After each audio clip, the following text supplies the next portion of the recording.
It's time for Ask Your Auntie, the show that gets real with teen girls about life. They ask, and we answer with tea. Tools for excellence and achievement. The goal? To help girls make better decisions in real time. When you can't ask your mom or G-Ma, ask your auntie. Now here's your host, Marissa Terrell, Esquire. Got questions? Ask your auntie or your uncle. I'm Marissa Terrell, but you can call me Auntie M. I'm director of the High Tea Society Foundation and host of this podcast, Ask Your Auntie, now with uncles too. We provide teen girls, also known as sugars, with reliable answers to their questions. So let's meet our guests for today. Hello, Melvin Witten. Good morning. Welcome to Ask Your Auntie. Thank you so much for having me. We're happy that you're here. So, Sugars, Uncle Melvin is a DC entertainment and media consultant. Yes. That's exciting. What does that mean? What do you do? I guess when you look at the consultant scenario, you do a number of different things. Well, I have a background in entertainment and media law. So I've worked with a few of the companies, a small company called Motown Records, back in the day. Oh, just that little thing? Yeah, the Screen Actors Guild. I've worked with BET, and I've currently been working with the D.C. Commission on the Arts and Humanities. Okay. And, with that, you do a number of different things. You wear a few different hats. So, I've worked in the legal department, looking at contracts. I guess when I looked at Stevie Wonder's contract, I was pretty excited, back in the 90s. And, I'm an older gentleman, but I actually, when I was at SAG, I was working on low-budget movies. Okay. And at that time, Spike Lee was making low-budget movies. So I got a chance to interact with him and, his company and things like that. But from that, I work in the arts, I do, film production and things like that. So that's kind of what a consultant is. And you're giving advice as well as, going in and doing deals. You see that, Sugars? So if you want to be in the entertainment industry, you don't always have to be the front line or the talent. You can actually be behind the scenes making good money, steady money, actually sometimes even getting a percentage of what other people are doing. Get the percentage. Yes, right. Okay, so there are lots of positions out here. So I'm really wanting to kind of jump in and hear all about some of your adventures as we go through some of these questions. This podcast is all about helping girls become stronger and more confident so that they can handle toxic influences when they come, okay? And how do we do that? We share real life stories from play uncles and aunties who have already been there and done that. Because hearing about what others have gone through can teach us a lot about, life and how to figure things out in real time. So, Uncle Melvin, we invited you here because you have the tea, right? You have the tea to help girls succeed. And on this podcast, the word tea has two different meanings. For us, it's an acronym. It stands for Tools for Excellence and Achievement, but it also means a beverage. So tell us, how do you take your tea? Do you take tea? I like peppermint tea. You like peppermint tea? Yes. Okay, and herbal. I used to drink it with sugar and honey, but now just plain is perfect for me. Okay, so what does that tell me about you? I'm going to think on that. All right, so now we know that Uncle Melvin likes his tea, his peppermint tea. But before we get in here and start asking him for advice, let's get to know him a bit better. And why is that important? Because, Sugars, as we've said before, you cannot take directions from someone who is lost, right? So we've got to sort of take a minute to get to know Uncle Melvin a bit better. So what's your full name? Herman Melvin Witten. What?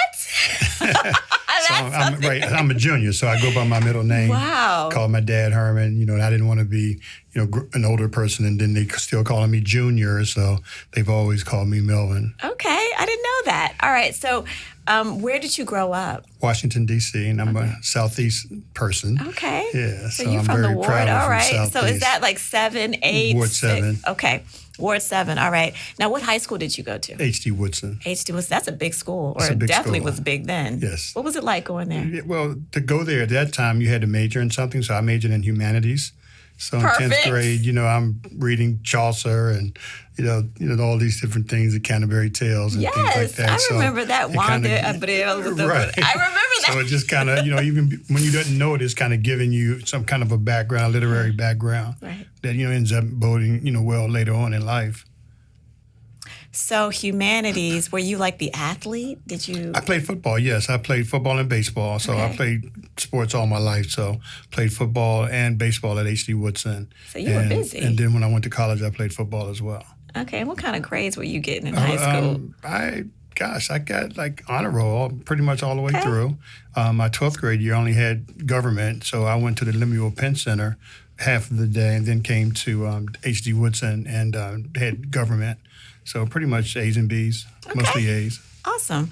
All right. So that makes perfect sense as you moved into the law. So when you got out of high school, where did you go next? So I went to Hampton University, Hampton, yes. And so it's an interesting story. And the thing that I want to share is that your path isn't always just straight. Sometimes, there are, cliffs and valleys and things like that. And so for me, I actually wanted to go to school in California. And my mom was like, "You're not going to California." So How you like, going to get home? Yeah, I'm like, "Well, I'm not going to college." She's like, "Well, you're getting out of here." So I actually walked onto the football team at Hampton, and one of my good buddies was playing, and he took me down there and introduced me to the coach, and I made the team, and they allowed me to come to Hampton and play. But I just wasn't really that serious about school, so I call it the 1-year plan. I kind of did the 1-year plan at Hampton, and at the end, they were kind of like, "Thank you, but thank you for Thank your you so tuition, much. but you can't come back."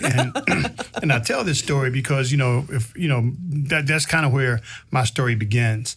And a lot of times, when people are in that situation, they just kind of move on and never really get it back together. And so for me, if my mom was here, she would say, "Well, that boy was trying to find himself in that period of time." But I always knew that, something always told me you just have to be able to, have an education. And I just determined that college isn't for everybody, but it's for me, for what I wanted to do. So, you'll have people that may say, "Oh, college, yes, college, no." But what I did, I actually worked full-time and actually went to UDC and went to school full-time at night.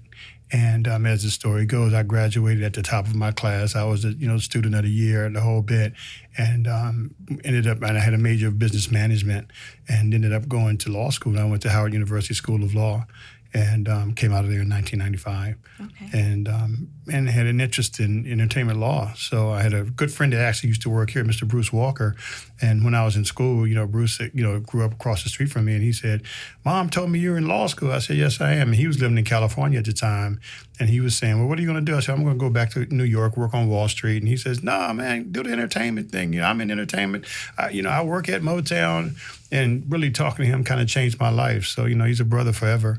And I actually went to entertainment law track that they had at Howard University School of Law. Right, with Boyer. Was that Well, yes, Spencer Boyer, yes. And so, you know him. I know. And so I did that and, became a member of the Black Entertainment and Sports Lawyers Association, BESLA. And, my first job was at Motown Records working with Andre Harrell. Wow. So that's kind of how it started. So I love this story because it says to our sugars that, even if you have some little bumps in your education journey, Yes. even if you need to take a break, Yes. that's okay. Yes. You can always go back and still do well. Yes. Thank you for sharing that. Yes. All right. I'm feeling like we understand and know Uncle Melvin enough to be able to want to hear some more advice from him. So let's get into some of the questions that we have from our sugars. Here's the first one. Okay. Okay. Should I cut off my friend that sells weed? Now, this is going into like this circle, right? So you got your circle of your crew. Sometimes some of those people in your crew are criminals, right? They're doing things that are against the law. Yes. But you grew up with these people, so you still feel some sense of camaraderie with them. But should you cut those folks off? Well, I always think that discernment is key. So a lot of times what you do, think about it. The public kind of they kind of sensationalize smoking weed. They make it like it's a cool thing and all of that. At the end of the day, selling it is illegal. Especially if, unless you're some entity like a shop, I think now you can sell it in or something like that. Get a license and pay a lot Get of a license, fees. pay a lot of fees, that kind of thing. But if, your buddy is out there, with the little bags out there selling, $5 and $10 bags, that's illegal. Let's start there. My advice would be to kind of tell that person, I really like hanging out with you, but, I just think it might be better that we don't hang out because imagine being in the car and you all get pulled over. And a lot of times, the police are indiscriminate. They pull you over and they pull the person over and you're in there too. Next thing you know, you're calling your mom and dad saying, I'm being suspected, as being part of a drug scenario. So I think if you really are looking at a very promising future, you should probably cut the person off. Okay. We're talking about collateral damage, right? It's collateral damage. It's called collateral collateral damage. It's called. And it's unforgiving. Right. And so the thing is, how do you bounce back from that? And wow, how angry will you be when you weren't doing anything wrong, but you get caught up in, like they call that the drag net, like they throw the net over and everybody goes down. That's unfortunate. I've seen that happen when I was down clerking at the Superior Court. Yes. And I saw some of that, and it's just devastating. Yes, That's your life at that moment. It's not to say that you can't bounce back from that, but who wants to take that kind of detour? Who wants to take that kind of detour? Who wants to take that kind of chance? Right. These are risks. And so sometimes our sugars out there think that as teenagers, the decisions that they make don't really make a difference. They make a big difference. But they make a big difference. They make a really big difference. Even just, and I don't know if we're going to get into this, but I'm just going to say this really quickly. Even how you handle yourself on the internet, with social media, it's very important because I do public speaking. And so I'm talking to young people a lot of times. And I was at a high school one time, and I remember this young lady was on there, and she was the class president, as a matter of fact, in Baltimore. And, she said, Mr. Melvin, I want to stay in touch with you. And really, young people, I don't give them my number. Let me give it to your mom or your teacher or whatever. But I just went and looked at her social media, and she's on there cursing and all those crazy things. And I called her mom. I said, hey, this young lady has a promising career, but the people that are hiring, they look at that. Oh, they do. They look at that. So they do. That's one thing I would definitely say. Be very careful on what you put on social media. Very careful, and understanding that when you delete it, they have this thing called Time Machine, which you can go back to any day and any point since the internet has been created and find a post, right? Wow. That you created. Yes. So that means, you know what it means. It means you got to, I always say that before I'm ready to post something, I don't post anything hardly in real time because I need to think about this energy that I'm upset or I'm happy, whatever it is. Sometimes it needs to be tempered. Yes. Because people they like to use these things against you sometimes. Yes. Yeah. All the time. Okay. Right. All the time. That's right. You don't want to set yourself up. So write it down on a piece of paper, and then you can just throw it away. Right. Okay. Sometimes easier said than done, but, but it's the better way to do it. I know. It can be difficult. It really can. But this is why we have this show here, because we're just trying to give you another perspective as you're trying to decide how to handle things. This is one way to go because we've been there and done that, and we know the risks. Okay, here's another question. Why do I have to learn math, Uncle? It's so funny. When I pretty much didn't go to school and was kind of not doing well, it was because I didn't understand math. And I told my buddy one day, I said, hey, man, I just can't get this math. And when I went back, I took this class, and I always talk about this when I'm telling my story. College courses are 100 and above. This was an 015 course, and it kind of like started you at 1 + 1 = 2, but you went all the way to quadratic equations. And once I did that, I ended up, my associate's degree was in the School of Engineering and Technology. So the interesting thing about math is that it helps you to identify scenarios. It helps you to slow down and pay attention to what's going on. It helps you to look at what you have in front of you and not go around it and go over it. It helps you to just actually analyze and assess.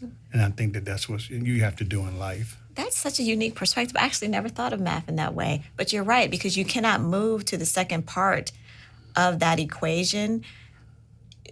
You cannot show your work without thinking through each one of the steps. Right. So you're right. It does require a method. Yeah, it builds. Okay. So that's fascinating. But really, when you start to think about any topic that's difficult for you, for me, it was like when I was trying to learn dance. I'm not talking about just going to the go-go. I'm not talking about going out. I can do that. But I mean, when you talk about choreography. Okay, yes, like real dance. Real dancing was hard for me. Yes. I just could not seem to figure it out.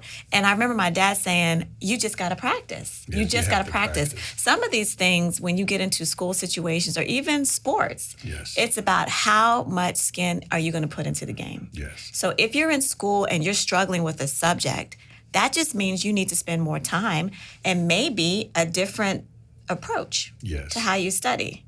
So I think that when I was in school, I really loved science and math, but I knew I wanted to go to law school, and I didn't know anything about patent law at the time. Yes. So I was like, I don't, what's the point of me taking biology? I don't want to be a physician. But the point is that you should try to do different things. And when it's hard, you should try harder. Yes. Okay. So I hope that helps. Yes, math is important, and we want you to take your time and learn it, because math is one of those things that's like a gatekeeper. Yes. Right? Sometimes it's set up to sort of keep some folks out of moving up into certain positions. So it's something you can master, absolutely. All right. Here's another one. Is smoking with my bae a good idea? And we're talking about a lot of weed today, but Yeah, I see what you're on this weed thing. This is real talk, because this is what's going on in D.C. and in most cities across the United States, this epidemic of sort of wanting to smoke because it seems to be so cool. So how about this? You're dating someone, and every time y'all going out or about to go out, your guy, your girl is saying, let's smoke a bit before we leave. Right. Well, first of all, again, just kind of looking at it from a legal perspective. Let's start there. Depending on your age, if you're underage, you're not supposed to do it anyway. It's kind of like drinking. But then even if you are of age, there are health concerns. A lot of times depending on where you live, you can't do it outside. But you do it outside anyway, just because they say it's legal in your house in D.C., it may not be legal if you're riding in your car. Absolutely. So those types of things.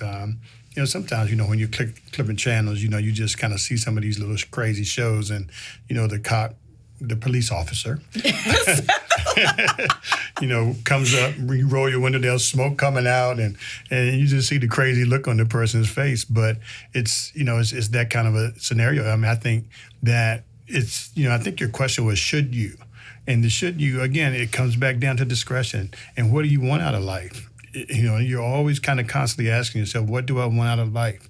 I don't want to do the religious thing, but, there are good and evil forces all the time. So even when you think you're doing the best, sometimes there's going to be this evil force on the other side, and it may look like your boyfriend, it may look like your girlfriend, and they come dressed up really pretty, saying, "Hey, let's smoke," and angel on your shoulder, yes, angel on your shoulder, and then you have the one on the bad one saying, "It's okay." So you kind of have to make that decision. So I'm going to say, for me, because I've, been around that, and I have a street background as well. I've definitely done a lot of things that I understand the streets. But for me, I've just decided that I don't want any of that. I don't drink, I don't smoke.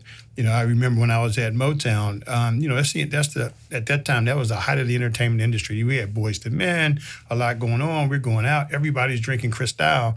And Andre used to always tease me and call me Mr. Bowtie.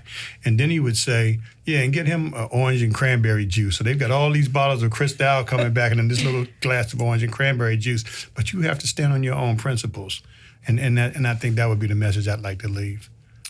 Thank you for that. I think coming from an uncle's perspective, I also want to hear a little bit about what sometimes when a guy is trying to get a girl to smoke or drink before they go out, it's for a specific reason. Sometimes they're trying to get the girl to relax a little bit. Maybe she won't be completely always saying no to things, right? She's going to maybe be a little bit more coercive smoke. Yes, she'll be a little bit easier to deal with, they might say, or maybe she actually will be willing to go to places and hang out with people that she might not be willing to do. Yes. With a sober mind. So you have to sort of be thinking about that, because again, these decisions make a difference. I'm trying to think if I can think of a scenario with me of when I think what used to be really be funny is if I was out on a date and the guy would be trying to give me these drinks, but I would be nursing this one drink, and I could see the frustration. Right, like, drink that thing up. I could see the frustration on their face. Yes. Or when they thought that I was, if they thought that I was sort of going, have had too much or something, I never did, because I was always a designated driver. I could see them now start to ask me different questions. And I would be looking at them like, do they understand that I am completely sober? Yes. But I'm watching them do this. Yes. And I'm thinking, oh, okay, that's what this is about. That's how I learned. But I was always the one holding coats and handbags at clubs, because I just don't like to relinquish control. I think that's part of my personality.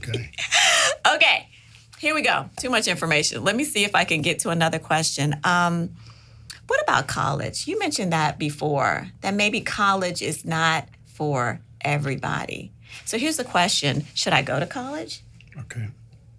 I mean, my just immediate answer, if I didn't know a person, would be yes. There are always extenuating circumstances that could change, a person's situation. But for me, the way that, I don't know about other countries, but in America, that's something they really, really recognize. And especially if you're talking young ladies, there's a whole other industry out here and other things that you can do, where college kind of seems like it gives you just a great foundation and kind of a springboard for so many other things. Mm-hmm. So I'm an advocate for college. I taught at Howard University as a professor. I taught at the University of the District of Columbia as a professor. So, and in two different situations. At UDC, it was a freshman seminar. So it was just showing you the good things about going to college. It totally answering that question every day.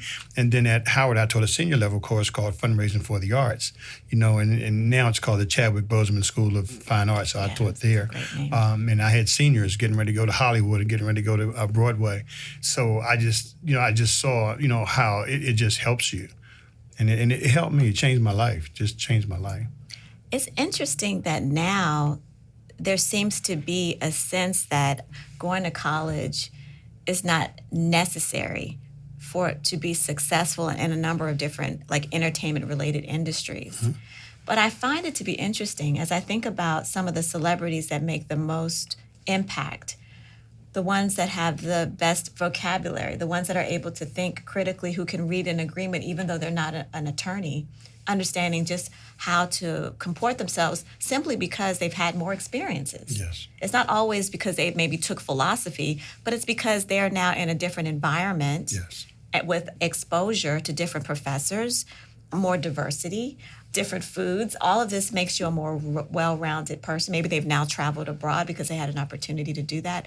I think that it's more than just the classroom experience when you go to college, right? Yes, so you're dating on a different level. You're socializing on a different level. And I think all of that can impact. It sort of just continues to broaden your mind so that when you're faced with decisions, you have more of sort of a library of experiences to choose from to say, oh, I know what to do here because I remember when I read this book, this is what this person did. Or I remember my professor saying something like this, or one of my friends who was from Iowa said something like this, Yeah, your standard becomes different. Yeah, and that's exposure. There was a show on back in the day. It was called In Living Color. Yes. And there were a lot of, silly comedians basically on there. And there was one gentleman, David Allen Greer. Well, David Allen Greer went to Yale. I didn't know that. Yeah, and he's on a show now, playing a doctor, and so his career has really, gone for many, many years. But he would be an example. I'm just a well-read gentleman, and but when you see him on TV, he's acting silly and doing all those things. But sometimes, a lot of times, you have to be very intelligent to do comedy. Right. You have to be up on current events to do comedy. That kind of a thing. So just an example. Right. I think we've had another one of our aunties on, Ashley Demi, and she has been on some reality shows. Okay. And she was saying, I think she went to a HBCU down south, but she was also saying that experience of going to college also helps if you want it to be like a reality show. Yes. What, like performer? You don't call a performer, actress, actor. Yes. That even just being able to pull from different experiences and different information to share, because sometimes just like everyday run-of-the-mill type of things that happen in the neighborhood might not be enough to keep an audience interested. Right. And maybe you need to have some other things to talk about. Right. That all comes with education. So I think we have beat this question up, right? We have really answered it. That, we think just like college... Abbott Elementary is a great television show. Oh, it is? Yes. Yeah, it is. It is, showing the different perspectives. So when we talk about education, it starts where you are right now, right? So if you're in high school, we want you to successfully get through high school. And what does that look like? That means going to class. That means doing your best. That means when you need help, you're reaching out. If you need a tutor, you're trying to talk to one of your teachers. You keep talking to different ones until somebody gives you access to what you need. And then you're talking about what's next for you. But what if you can't get to college right away, right? Maybe you get out, you don't have enough money. Maybe you need to take a gap year. Maybe you need to work or go at night. Yes. That's okay, right? You talked a little bit about that. Yes, that is okay. It's just, again, I call it the long game. Right. And, where do you want to be? You know, I talk about, when I do motivational speaking, my theme is called wearing, to be successfully suited, wearing tomorrow today. Wearing tomorrow today. Okay, as a Yes. trademark lawyer, click, click, click. Yes. I love that. You know, you can't take that. Okay. I've already gotten it. And again, what that means is basically thinking of the end at the beginning. You know, so, okay, I'm right here today, but where do I want to be in 4 years? Where do I want to be in 10 years? Right, the chess game. Chess moves. Yes. And so as you do that, you know, a gap year may work for you. You know, a lot of people that are in IT, you know, they say, well, hey, you know, I don't need to go to college. I can just, you know, work in IT and, you know, but the reason you have people like Zuckerberg out here and even Elon Musk, because there's so few that make it at that level. So what you do to ensure yourself, you do the IT and you get the foundation. Get the credential. Get the credentials. So that you can get the money. Yeah. So you list it on your resume. That's right. That's right. So that's again, proof that you understand. One thing about this today is I push college. You know, I don't frown on people that don't go to college, but I definitely push college. Yeah, and you can, and if you don't want to do that, you can do a trade school. But what you Yes. need to do, we're suggesting, is maybe taking a step to perfect your craft. Yes, whatever that is. Yeah, perfect your craft. So if it's you're singing, when I wanted to sing, I said, I'm going to law school so I can read these contracts. That was my goal. But maybe you also put that energy into your voice lessons, whatever. But you Yes. know that you're going to have to take it another step. Okay, well, let's get one more question in. What is discipline, Uncle? Uncle Wynn? Oh, my goodness. All right, so what I did, I didn't want to get it wrong, so I I had it so I'd have it right at my handy. I can give it to you this way, and then we can talk a little bit about it. Okay. So it just says, all right, here we go. It says, the practice of training people to obey rules or a code of behavior, and then sometimes even using punishment to correct the disobedience. Now, that's, I think, a harsh definition of it. But I think that discipline really, for me, has a lot to do with your daily motivation. Yeah. It has a lot to do with, how do you view you? How do you do your routine? I have something I call R&R, ritual and routine. And every day you get up, just like you wash your face and brush your teeth, you should be thinking that I want to be successful. I want to be whatever it is I want to be. Like you said, even if you don't go to college, I just want to be this. When we were young guys, I have a good buddy. I'm not going to call his name, but we used to always talk about ABCD, always be closing deals. And now he is a part owner of a couple of professional teams and just very, very successful. And so that's your discipline. Right. When things aren't great, you still push through it. You've got your structure. Like if you're trying to be an athlete, you're going to the gym, no Yes. matter what, rain or shine, right? Same thing. And even the mental gymnastics. So that would be kind of what Preparation. I would call it. Yes. Okay. I also like what you said once when we were talking. You were talking about won't power. What's that? Yes. So the won't power it's an interesting concept because when a person is doing something, they may say, well, I'm going to have willpower. I'm going to have willpower. And sometimes, let's say you are the person that's smoking with your friend, and all of a sudden, next thing you know, when he's not there or she's not there, you still want to smoke. And at a point, you say, I'm going to get off of that, and I'm not going to do that anymore. So instead of saying I have willpower, again, it's a discipline scenario, and you say I'm going to have won't power. I won't smoke. I won't do this, and so that's kind of how. That won't power. That's how it came up with me when I thought about it. I like that. I like to think of discipline just like that, refraining from the things you're not supposed to do. Yes.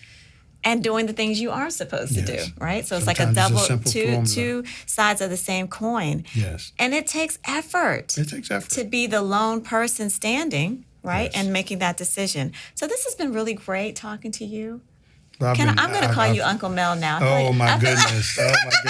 Well, call me Big Brother now. I feel like we have really you've really shared some really great information with our sugars today. So thank you, Uncle Melvin, for sharing your tea with us. Growing up in D.C. is hard, but sugar, you don't have to do it alone. Join us every week for reliable answers to your questions. I'm Auntie M, Director of the High Tea Society. If you want to contact us, you can send us a DM to High Tea Society, INC. We have the tea to help girls succeed. Tools for excellence and achievement. You've been listening to Ask Your Auntie with your host, Marisa Terrell, Esquire. The transition from girlhood to womanhood can be difficult without guidance. We have the tea to help girls succeed. When you can't ask your mom or G-Ma, ask your auntie.